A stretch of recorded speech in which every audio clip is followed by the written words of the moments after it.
Hi everyone, I am here with a true story. A new one my friend let me borrow.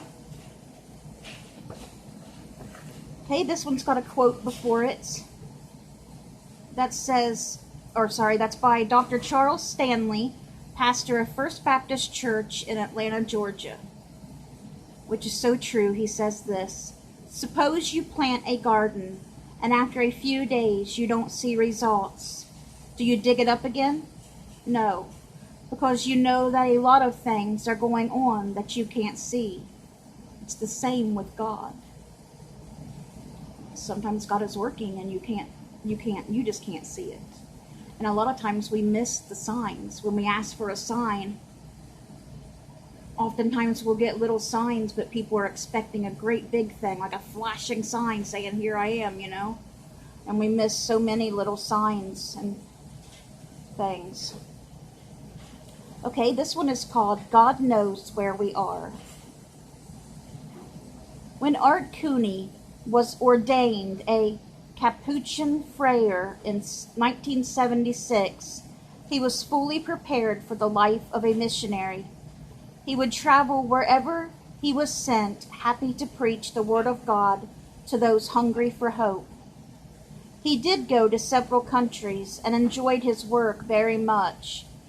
Then, while living temporarily in Michigan, he met Marge Faubert and Nancy Koloski at a charismatic prayer meeting.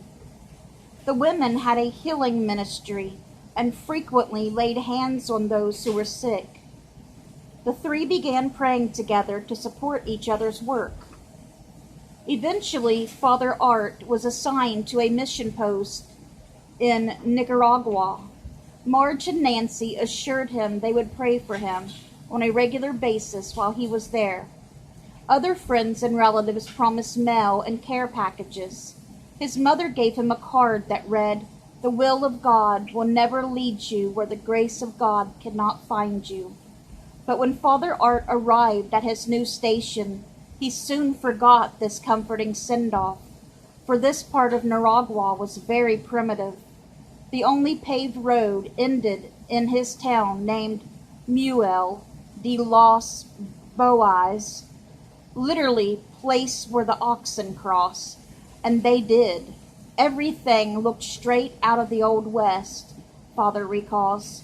Farmers and ranchers rode into town on horseback, some carrying 6 guns. There were gunfights in front of the saloon and cattle drives through town. I thought I had gone back in time 100 years. More discouraging was the food. Most often, rice and beans mixed together. It was called gallo pinto, but Father wasn't fooled. After a few weeks, he began dreaming of hamburgers. Time passed and no mail arrived from home, and although the Nicaraguans were warm and friendly, Father began to feel forsaken. Why had he gotten stuck in this primitive place? Where was all the support his friends had pledged? Social isolation was difficult, but far more wretched was his growing spiritual loneliness. He had never felt abandoned by God, but now it seemed as if God had dropped me in the middle of a jungle and forgotten about me. He often read the message of the prayer card his mother had given him.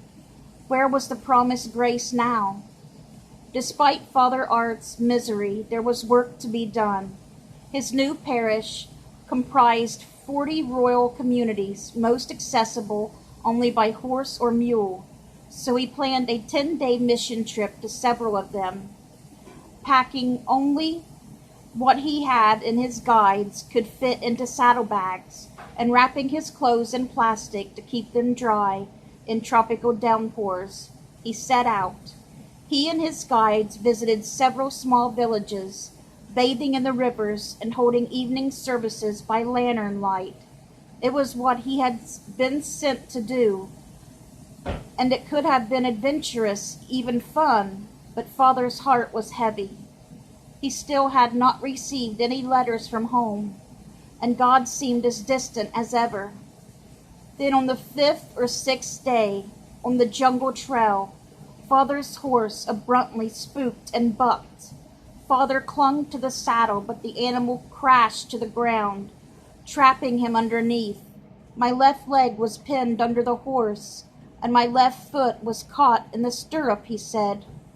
I couldn't free myself, and I began to panic as the horse started to roll back and forth on me, trying to right itself. If the horse got to its feet, it would take off running. He knew, dragging him behind. He would be pulled into trees and die, or at least be seriously injured. There were no doctors in this isolated place. Who would care for him? Lord, he shouted, help me! Instantly, a deep and profound peace settled around him like a warm blanket. Why, God was with him right here in this unlikely place. He knew it, and he would be all right, despite the thrashing animal still on top of him. Further, I suddenly aware that I hadn't been abandoned by anyone ever, he says. There were people praying for me, many people, and I felt that support. By now, the guides were working to calm the horse. Gradually, they did so, and pulled Father to his feet. He brushed himself off gingerly, filling his arms, and especially his legs. Amazingly, neither he nor the horse was hurt. All was well, just as he had sensed. Father finished his trip and returned to his work with a far lighter heart. But it was a few weeks before he realized the full significance of the moment of grace in the jungle. A later finally arrived from his prayer warriors, Marge and Nancy, relating a strange story. We were on our way to the hospital to pray with a sick friend, Marge wrote. We had just pulled into a parking space when Nancy felt a sharp pain in her leg, her left leg, near her thigh. It was so intense that when she opened the car door, she could not stand or get out. Nothing like this had ever happened to her. The women began to pray in tongues, but as they continued, a strange feeling came over Nancy. This isn't about me, she told Marge. I think it's Art. He's in some kind of trouble. The two continued to pray, now for Father Art, for about 5 minutes. Abruptly, Nancy's pain left her, and the women went on to visit their friend. Now Marge had some questions. What happened to you? She wrote, and how is your leg? A lump was forming in Father Art's throat as he looked at his calendar. For the women's prayers in the parking lot perfectly matched the day, the exact moment of his accident in the jungle, half a world away. It is hard to describe how much that letter meant to me and how it straightened my faith, Father Art says. God did indeed know where each of his children was, and his grace was ample for their needs. The prayer card had been right. That's right. I hope you guys enjoyed that story and know God is with you no matter where you go. If you decide to travel outside of the United States and go to another country, God has children there too. He made this whole world, and he made you, and he knows where each and every single one of us is at every second of the day. Bye, guys.